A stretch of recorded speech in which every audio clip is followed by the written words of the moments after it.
Bismillahirrahmanirrahim. Assalamualaikum warahmatullahi wabarakatuh. Alhamdulillah wassalatu wassalamu ala Rasulillah wa ala alihi wa sahbihi wa man walah wa ba'du. Fa ya ibadallah usi nafsi wa iyyakum bitaqwallahi faqad fazal muttaqun fala tamutunna illa wa antum muslimun. Faqala ta'ala ya ayyuhalladzina amanu taqullaha haqqa tuqatih wala tamutunna illa wa antum muslimun. Teman-teman sekalian, saudara-saudariku, alhamdulillah kembali kita diberikan nikmat oleh Allah Subhanahu wa taala. Yang paling besar adalah nikmat hidup sampai saat ini. Karena di antara saudara-saudari kita ada yang telah kembali kepada Allah Subhanahu wa taala, dan kita doakan semoga seluruhnya jika dia muslim diampuni dosa-dosanya oleh Allah Subhanahu wa taala, dan mudah-mudahan juga diberikan rahmat oleh Allah dan diterima semua amal salehnya. Untuk kita yang masih hidup, perbedaan aktivitas, profesi itu hanya muka dunia saja. Toh seluruhnya itu peluang untuk beramal saleh. Saya lihat sebagian teman-teman kemarin ada yang dilantik di dewan, ada yang sebagian lagi beraktivitas, ada yang ke Palu, ada yang ke beberapa tempat, ada yang berdagang, berbisnis. Itu hanya muka dunia saja gitu. Ya, pada akhirnya itu adalah peluang untuk beramal saleh. Jadi dimanapun kita beraktivitas, maka tenunlah kebaikan di situ, karena mungkin Allah berikan amanah di situ kita bisa berbuat baik, dan di situ surga yang bisa kita raih. Maka jangan sampai ketika Allah titipkan kita sia-siakan peluang itu, karena tidak semua orang bisa mendapati itu semua. Saya turut mendoakan apapun yang kita kerjakan semoga diberkahi oleh Allah Subhanahu wa taala. Teman-teman sekalian, hari ini saya spesial ingin berikan kesempatan untuk diskusi kita. Kita tanya jawab hari ini supaya lebih luas dan ada jeda dulu dari apa yang kita bahas dari tema-tema yang lalu, sehingga barangkali temanya bisa lebih meluas untuk diskusi, dan persoalan-persoalan yang kita hadapi mungkin bisa lebih banyak di-share dan diberikan solusinya berdasarkan pandangan Al-Quran dan Sunnah Rasulullah SAW. Sebelum kita buka untuk diskusi ini, tadi dibacakan Al-Fatihah. Saya sedikit saja ingin share dari tinjauan ilmu Al-Qurannya. Al-Fatihah itu satu surat yang sangat istimewa di dalam Al-Quran. Semua punya keistimewaan surah Al-Quran tanpa kecuali. An-Nur itu surah cahaya. Jadi kalau teman-teman ingin dibimbing oleh Allah punya cahaya dalam hidup, ya cahaya dalam berperilaku, bagaimana Allah membimbing kita supaya pandangan kita dapat bimbingan dari Allah, pendengaran dapat bimbingan. Itu ada 10 bimbingan utama di surah An-Nur. Ada cahaya di alam kubur, itu surah Al-Mulk. Orang yang biasa senang baca surah Al-Mulk, nanti itu diberikan cahaya ketika dia masuk di alam kuburnya. Silahkan kalau nggak percaya buktikan aja Al-Mulk, nanti saat masuk ke alam kubur akan terasa gitu. Kemudian ada lagi yang saat di hari kiamat, surah Al-Baqarah dengan Ali Imran. Al-Baqarah, Ali Imran itu spesial, dia bisa jadi pelindung saat ketegangan hisab. Ada yang suasana tegang, orang udah nggak peduli, yang penting pengen dihisab aja. Ya, nanti ada 7 golongan santai aja, tapi di tenda besar santai. Ya, sab'atun yadhilluhumullahu fi dhillin yauma la dhilla illa dhilluh. Ada 7 golongan yang saat di hari kiamat tenang aja mendapat naungan Allah, saat semua umumnya orang gelisah. 7 golongan ini ada al-imamul adil, imam yang adil. Ada kemudian yang paling indah itu rajulun, seorang laki-laki atau syambun qalbuhu muta'alliqan bil masajid. Ada orang yang lekat dengan rumah Allah, jadi pengennya tuh ke masjid, pengen baca Quran di masjid, pengen itikaf. Ada syabani yatahabbani fillah, 2 orang yang bersahabat karena Allah. Cari sahabat-sahabat yang dekat tuh bisa saling mengingatkan, itu bersahabat sampai ke surga nantinya. Ada hadisnya. Ya, misalnya yang perempuan akhwat dengan akhwat, yang laki-laki ngingetin, yuk bangun tahajud yuk, gitu kan? Yuk baca Al-Quran, ayo kita ke majlis ilmu. Terus kalau ada berbuat yang kurang diingatkan, itu nanti di akhirat disatukan bahkan sebelum dihisab. Santai. Nah, tapi itu tendanya besar. Keluar dari tenda itu mustahil. Tapi ada 1 golongan yang bisa jalan-jalan saat hisab. Keluar dari tenda itu jalan aja. Dialah pecinta Al-Baqarah dan Ali Imran. Ahli Al-Baqarah dan Ali Imran. Hadisnya sahih di Al-Bukhari. Ka'annahuma ghamamatan. Orang yang sering baca Bukan spesifik hafal ya. Ingat, bahkan baca. Dia mencintai Al-Baqarah, cinta Ali Imran, sebelum tidur dia baca. Dia telaah itu. Itu nanti keduanya menjadi pelindung. Ka'annahuma ghamamatan. Jadi saat lelah, penat, padat, panas, itu jadi pelindung di atas kepala ya. Nah, kalau Anda punya bukunya Al-Imam An-Nawawi, namanya At-Tibyan fi Adab Hamalatil Quran. Jadi sebelum menulis Al-Arba'in 42 hadis, pernah dengar? Ada Riyadus Shalihin 1896 hadis, beliau menulis namanya At-Tibyan fi Adab Hamalatil Quran, bagaimana bercengkrama dengan Al-Quran, ada petunjuknya. Nanti ada di halaman 52 terbitan Darun Nafais paling kanan pertengahan. Itu dikisahkan orang yang senang sebelum tidur baca Al-Baqarah. Saking senangnya di kebiasaan, dan itu saking dekatnya dengan surat itu, dia tertidur satu masa belum sempat baca Al-Baqarah. Tiba-tiba dalam tidurnya kaget, dia bangun mimpi, terus tangannya tersenggol kawannya. Kawannya kaget, bangun juga, dia tanya, "Mas Bika, kenapa kamu begini?" Kata kawan yang tadi, "Wallahi ra'aitul fil manam laqad natahatnil baqarah."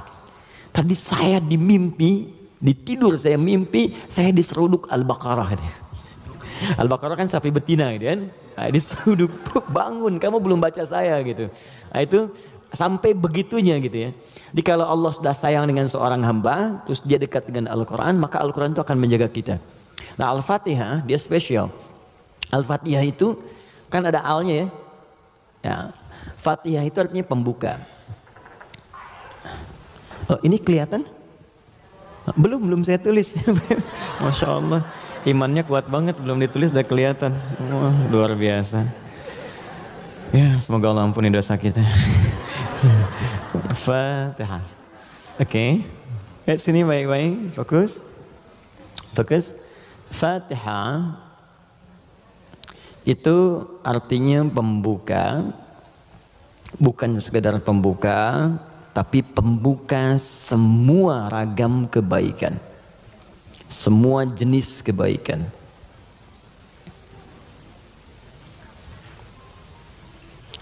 Nah, sebelum ada kalimat Fatihah ini masuk alif lam. Kalau kita belajar gramatikal bahasa Arab di ilmu nahwu khususnya, ya ilmu nahwu. Jadi ada 4 turunan bahasa Arab itu. Jadi ada nahwu, ada sharaf, kemudian sharaf 12 turunannya, ada balaghah 3 turunannya. Ada ma'ani, bayan, badi'. Ma'ani itu untuk memilih kata sehingga diksinya tepat untuk diungkapkan. Kayak kita mau bicara ke orang dewasa dengan anak kecil, anak muda beda kan? Bahasa milenial dengan bahasa yang senior lain ya. Itu ma'ani. Bayan cara mengungkapkannya supaya jelas. Badi untuk memperindah kalimat supaya nyaman diterima. Jadi kalau kita mengajar seperti orang tidak tergurui, memerintahkan tidak tersinggung untuk kemudian diarahkan, itu badi ya namanya. Sama kayak Anda memuji, saling puji ya. Kamu cantik deh, itu biasa. Tapi kalau kita katakan rembulan pun kalah oleh pesonamu saat ini, itu badi namanya. Silakan bikin status. Arud. Yang terakhir arud. Arud itu sebetulnya ilmu untuk bikin puisi di Arab. Ada 16 rumusnya. 16. Jadi disebut bahar namanya. Ada tawil, tawilun lahulun al-buhuri fadailu fa'ulun mafa'ilun fa'ulun mafa'ilu. Ada rajaz. Ya, mustaf'ilun mustaf'ilun mustaf'ilun mustaf'ilun mustaf'ilun mustaf'ilun. Sautus safiril bulbuli hayyaja qalbi thamili al-ma'u wa zahrum ma'a zahri lahdil muqali fa anta ya salidali wa sayyidi wa mawlali fakam tayyibuli ghuzailun uqayqali qataftuhu min wadatin fi hadha ar-rajuli faqala la la la faqad ghada muharwili wal walad wali ya wailali faqultu la tuwalwili fabayinu lu'ali qalat lahu hina kadha in radidul muqali kahatan ka kailali tabtabitam tabtabuli. Coba diulang. Itu orang Arab. Cuma nanti belakangan itu bisa jadi rumus untuk bisa membedakan cara baca Quran dengan cara bacaan di luar Quran. Bisa. Di puisi itu kan puisi Arab ada qasidah namanya. Ya, qasidah itu asalnya bukan yang pakai rebana, bukan. Ya, qasidah itu kalau puisi ada 7 bait disebut qasidah. Misal, rumusnya madid, mufa'alatun fa'ilatun tala'al badru alaina min thaniyatil wada' itu asalnya qasidah. Dari bait puisi, rumusnya madid. Ya, tapi orang jahiliyah dulu pun saat masuk Islam itu nggak pernah baca Quran dengan langgam-langgam ini. Ya, pernah ada riwayat sampai Nabi misalnya imam baca Quran dengan madid. Ya, tala'al badru alaina wadduha wal laili idza saja. Kan enggak kan? Nah, jadi sejahiliyah-jahiliyah mereka pun itu nggak pernah digunakan langgam ini untuk baca Al-Quran karena memang beda. Nah, jadi kaidah makanya nggak bisa musik misalnya sekarang lagunya dipakai untuk baca Quran, itu nggak bisa karena beda, ya beda ininya, apa namanya, frekuensinya lain. Nggak ada kan imam baca sekarang iyyaka na'budu wa iyyaka nasta'in, nggak ada kan? Ya bisa sih, bisa, cuman enggak gitu ya, kan nggak enak kedengarannya. Nah, itu ilmunya arud namanya. Dan ini ilmu bisa digunakan untuk mengukur pahala yang diberikan oleh Allah. Nanti lain waktu kita bahas. Nah, di ilmu nahwu ada al. Al ini punya dua arti secara umum. Satu disebut ta'rif, ma'rifat. Ma'rifat. Ma'rifat. Yaitu huruf yang ketika melekat pada kalimat menunjukkan sesuatu yang khusus, spesifik. Kalau di bahasa Inggris the mungkin ya, artikel the, car, mobil, umum. The car, yang ini nih, bukan yang lain. Pen, umum. The pen, yang ini, bukan yang lain. Nah, itu dalam bahasa Arab al namanya. Jadi kalau ada al, yang dimaksud yang ini, khusus, spesifik, bukan yang lain. Al pertama yang melekat pada Al-Fatihah, berfungsi ma'rifah, menunjukkan sesuatu yang khusus. Surah ini adalah surah pembuka yang sangat khusus, karena dia disusun khusus untuk membuka surah-surah dalam Al-Quran. Jelas? Semua ayat Quran itu baik, dan pembuka kebaikan di ayat-ayat Quran disebut dengan Al-Fatihah. Jadi kalau Anda belajar Al-Fatihah dengan baik, maka Anda akan temukan bahwa surah ini khusus ditempatkan membuka untuk semua untayan ayat-ayat Al-Quran. Yang kedua, al di sini kenapa disebut Al-Fatihah? Karena surah ini khusus ditempatkan untuk membuka bacaan dalam sholat. Jadi ketika kita mulai takbir, Allahu Akbar, rukun bacaan pertama dalam sholat itu Al-Fatihah. Jadi kalau bapak, ibu, teman-teman, ikhwan, akhwat tidak baca iftitah, itu sholatnya masih sah. Karena sunnah hukumnya. Tapi kalau Anda sengaja nggak baca Al-Fatihah, maka Anda mengulang sholat, batal hukumnya. Jelas? Nah, yang dahsyat yang mau saya sampaikan, ini rahasianya. Awas, saya fokus ya, ini rahasia dan diantara kita saja. Oke. Disebut alnya yang kedua dengan istighraq, namanya istighraq. Ya, jangan hafalkan istilahnya, yang penting paham maksudnya. Istighraq itu al yang menunjuk makna yang komprehensif, holistik, sesuatu yang menyeluruh. Semua menyeluruh sifatnya tanpa kecuali. Contoh begini. Alhamdulillahi Rabbil Alamin. Al di situ mencakup semua maknanya, komprehensif, seluruhnya tanpa kecuali. Makanya ketika hamdun artinya pujian, alnya diartikan segala. Lihat terjemahan, segala puji hanya milik Allah. Alnya semua, jadi semua jenis pujian kembali ke Allah. Nah, konsekuensi fikihnya, kalau kita katakan semua pujian hanya milik Allah, berarti jangan mengambil bagian dari pujian itu sehingga berkuranglah sifat pujian kita kepada Allah. Contoh, Anda punya anak nih, dilatih baca Quran, bagus sampai hafal 30 juz. Tiba-tiba teman berkata, "Oh, masya Allah, ukhti, akhi, anaknya pintar sekali, bagus hafal Quran." Anda katakan, "Alhamdulillah, semua karena Allah." Cukup. Jangan tambahkan lagi. Kalau Anda tambah, berkurang pujian itu. Ya, saya juga berdoa sih, malam-malam saya doakan, terus saya latih juga, kirimkan pada guru yang baik. Itu jadi wasilah. Nah, itu berkurang. Jelas ya? Anda sakit, kemudian ke rumah sakit, terus kaki sudah mulai agak baik, teman-teman nengok, gimana kondisinya bro? Ya kawan, bagaimana kondisinya? Alhamdulillah sudah baik. Nah, kalau sudah alhamdulillah jangan ditambah. Ya walaupun sedikit, ya walaupun meskipun barangkali itu hilang semua karena ada al. Nah, sekarang masukkan ke sini. Tadi teman kita baca Al-Fatihah, fungsi yang kedua dia nih. Istighraq menunjuk pada makna semua tanpa kecuali. Kalau digabungkan dengan makna ini rahasianya. Pembuka jenis kebaikan. Masuk al di sini. Maka surah Al-Fatihah seluruh ayatnya kalau dipelajari dengan benar dan diamalkan, dia akan membuka semua jenis kebaikan yang diharapkan dalam hidup. Orang ingin sukses, pelajari Al-Fatihah, maka akan dibuka kesuksesan. Ada yang sakit, ingin mendapat kesembuhan cepat, pelajari Al-Fatihah. Di situ ada rahasia bagaimana mendapatkan kesembuhan cepat dari Allah. Orang ingin rezeki, ingin ilmu, pelajari Al-Fatihah.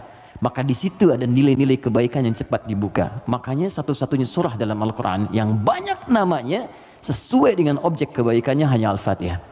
Dia disebut Asy-Syifa. Karena di dalamnya ada kandungan untuk mempercepat datangnya kesembuhan dari Allah. Ada kepala suku di Arab dulu tersengat kalajengking Arab.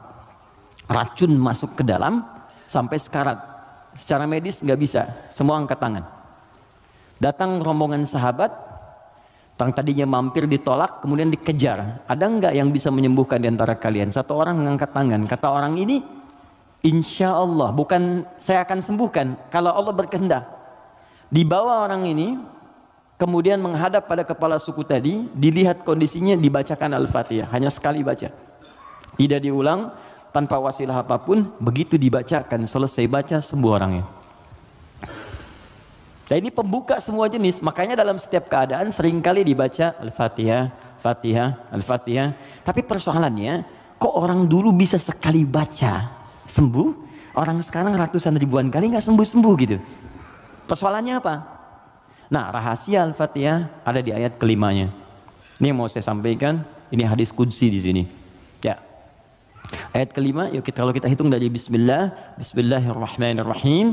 Alhamdulillahirabbil alamin, arrahmanirrahim, maliki yaumiddin. Kelima, iyyaka na'budu wa iyyaka nasta'in. Saya bacakan hadis qudsinya, ini yang mengiringi ayat ini saat diturunkan. An Abi Hurairah radhiyallahu taala anhu qala, dari riwayat sahabat Abu Hurairah, semoga Allah meridhai kepadanya, qala Rasulullah SAW, saya mendengar Rasulullah SAW berkata, qala Allahu azza wa jalla, kata Nabi, saya mendengar Allah menyampaikan di hadis qudsi, qasamtu shalah baini wa baina abdi, saya bagi salat kepada dua bagian antara aku dengan hambaku, wali abdi ma sa'al, dan kalau hambaku benar menunaikan tugasnya, maka aku akan kabulkan apapun yang ia minta pada saat itu. Nah, ketika menyebut kalimat salat, ternyata yang disebut Al-Fatihah. Idza qala al-'abdu, jika seorang hamba benar membaca alhamdulillahi rabbil alamin, qala Allahu azza wa jalla, maka Allah akan menjawab, hamadani 'abdi, hambaku sedang memujiku sekarang. Idza qala al-'abdu ar-rahmanir rahim, jika seorang hamba berkata ar-rahmanir rahim, qala Allahu azza wa jalla, Allah menjawab, asna alayya 'abdi, hambaku sedang menyanjungku sekarang. Idza qala al-'abdu malik yaumiddin, jika hamba membaca malik yaumiddin, qala Allahu azza wa jalla majjadani 'abdi, maka Allah langsung menjawab, hambaku sedang mengagungkanku sekarang. Gini, maksud kalimat ini di pembuka yang 4 ini, kata para ahli hadis, salah satunya ingin memberikan gambaran kepada kita bahwa setiap beraktivitas rasakan kita dipersaksikan oleh Allah. Itu poinnya. Saya ulang ya, kalau Anda ingin mendapatkan janji dari kemuliaan Al-Fatihah ini, maka rumus yang pertama, kata para pakar hadis, rasakan setiap kali kita berinteraksi, sekalipun hanya berkata itu, rasakan Allah mengawasi kita. Itu yang disebut ihsan namanya. Apa namanya? Ihsan. Itu ada di hadis Muslim, nomor hadis yang ke-8, paling kiri sebelah atas. Hadis Muslim, nomor hadis yang ke-8. Di Al-Arba'in, nomor hadis yang kedua. Riwayat Umar bin Khattab. Ihsan an ta'budallaha ka'annaka tarah fa illam takun tarahu fa innahu yarak. Perhatikan baik-baik. Anda jadikan, kata Nabi, ini rumus cepatnya, kalau semua hidup ingin dimudahkan oleh Allah, semua ingin dibuka kebaikannya, maka pertama jadikan semua aktivitas kita sebagai ibadah. Itu poinnya. Yuk teman-teman yang kerja, niatkan ibadah. Kalau Anda cuma kerja aja, jangankan Anda yang belum beriman pun kerja juga. Coba cek. Anda bisnis, dia bisnis. Bisnisnya sama dengan Anda. Anda kerja, dia kerja. Kerjanya sama dengan Anda. Di kantor yang sama, jamnya sama, pekerjaannya sama. Dia belum beriman, Anda beriman. Pertanyaan saya, yang membedakan iman Anda dengan dia yang belum beriman apa? Maka kata Nabi mesti ada bedanya. Bedanya itu adalah jadikan pekerjaan kita diniatkan ibadah. Itu poinnya. Makanya setiap pekerjaan kita itu pasti melekat doa di dalamnya untuk menjadikan pekerjaan jadi ibadah. Silahkan cek. Cuma dalam Islam ya, dan kita hormati yang lain. Oke, jangan mencelanya apapun, kita hormati, tapi kita yakini untuk menunjukkan Islam itu agama yang benar. Cuma dalam Islam yang seluruh aktivitasnya bersanding dengan doa. Dari bangun tidur sampai tidur lagi. Coba lihat. Bangun tidur kita ada doanya nggak? Ada. Cek. Yang lain tidak. Bangun tidur kita ada doa. Makan ada doanya? Ada. Minum? Ada. Berpakaian? Ada. Bahkan maaf ya, urusan ke toilet pun ada doanya. Bahkan kakinya diatur.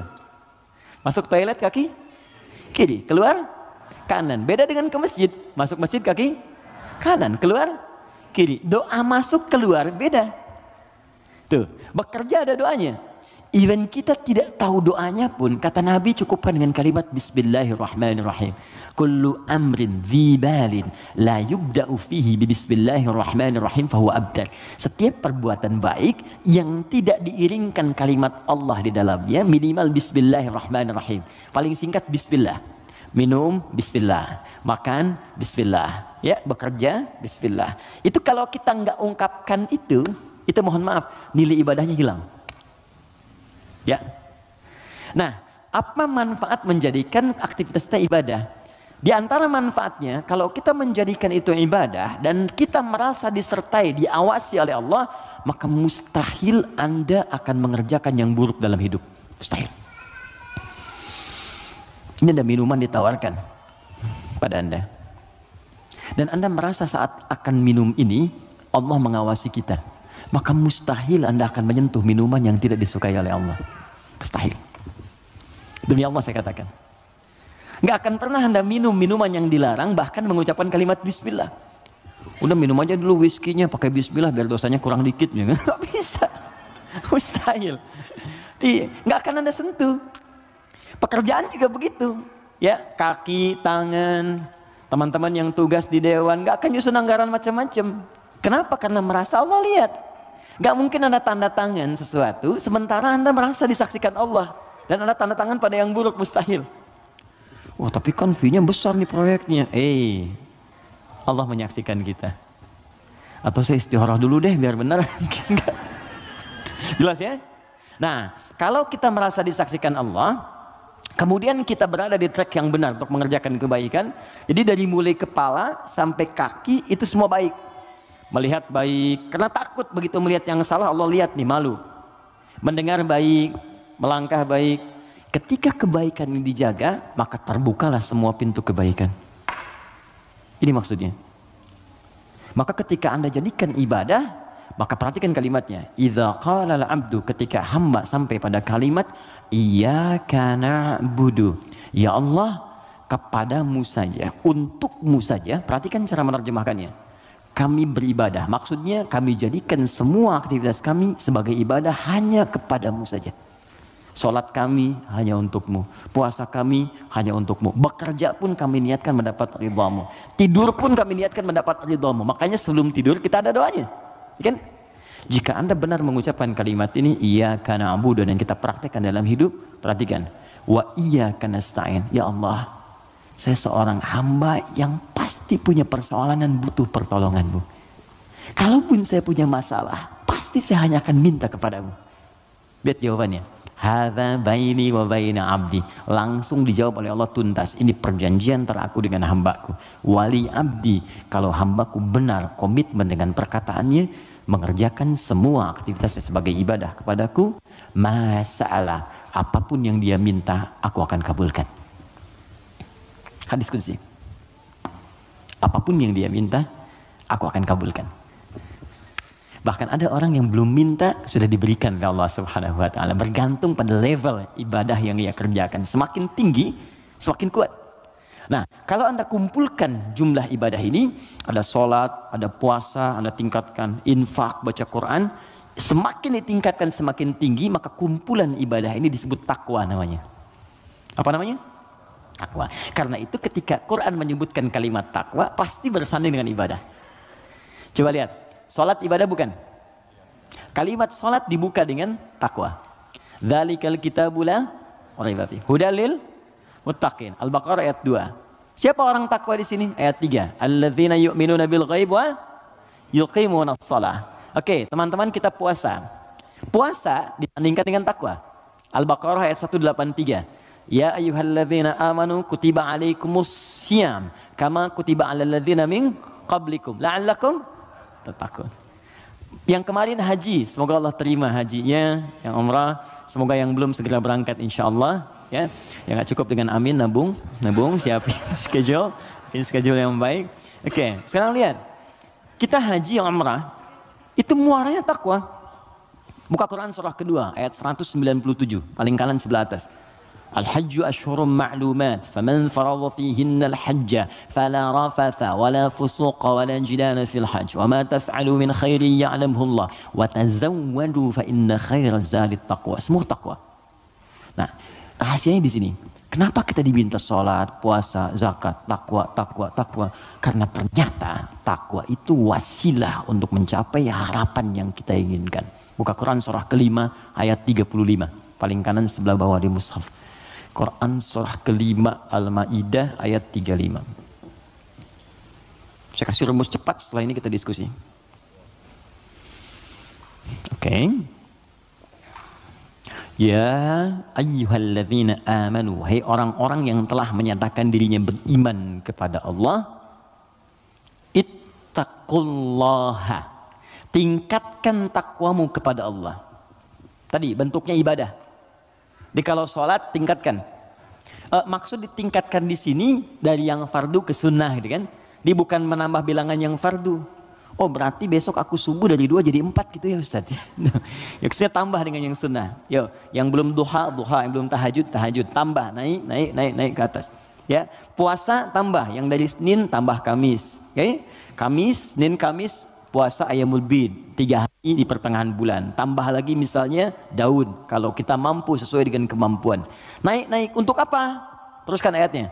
Wabtaghu ilaihil wasilah. Takwa itu gunakan sebagai wasilah untuk meminta kepada Allah apa yang kau harapkan. Teman-teman mau minta apa? Sukses di karir? Nyaman di rumah tangga? Anak-anak sehat? Pintar? Hafal Quran? Kalau Anda punya permohonan tertentu kata Allah, maka sebelum memohon, cari dulu wasilah takwa. Beramal dulu.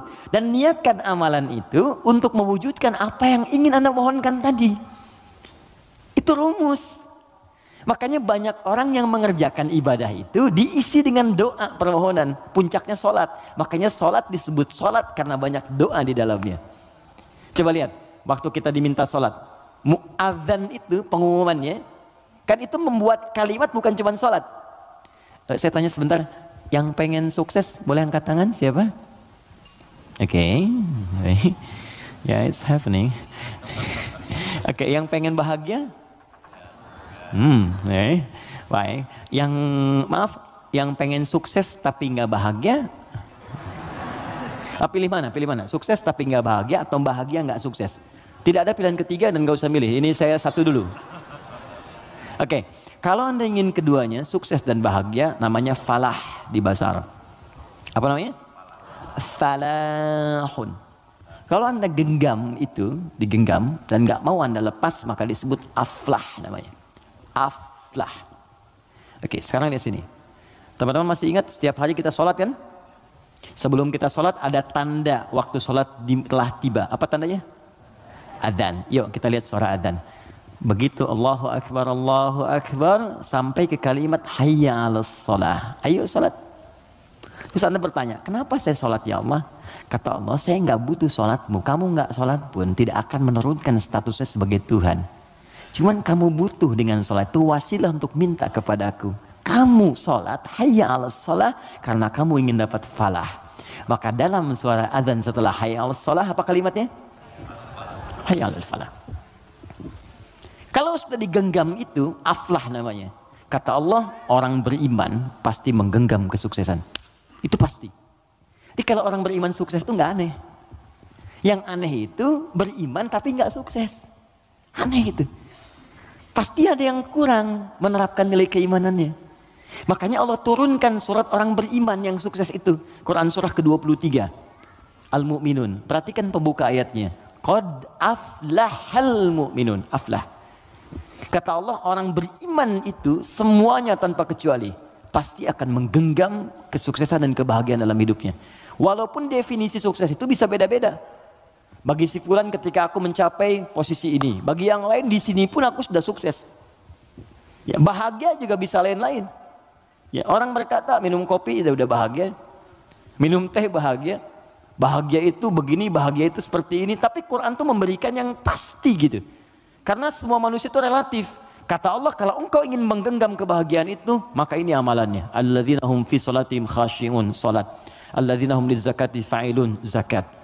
Karena itu ketika teman-teman saya, kita, Anda, kita semua diminta ibadah, maka cara berpikirnya jangan jadikan beban. Kalau jadi beban capek Anda. Suruh tahajud, capek ya, malas. Tapi kalau cara berpikirnya adalah mendapatkan apa yang kita harapkan, nih Allah janjikan, dikabulkan doa, dikasih kemudahan. Kalau cara berpikirnya ke situ, maka kita akan semangat bahkan menunggu ibadah itu tiba waktunya. Jelas?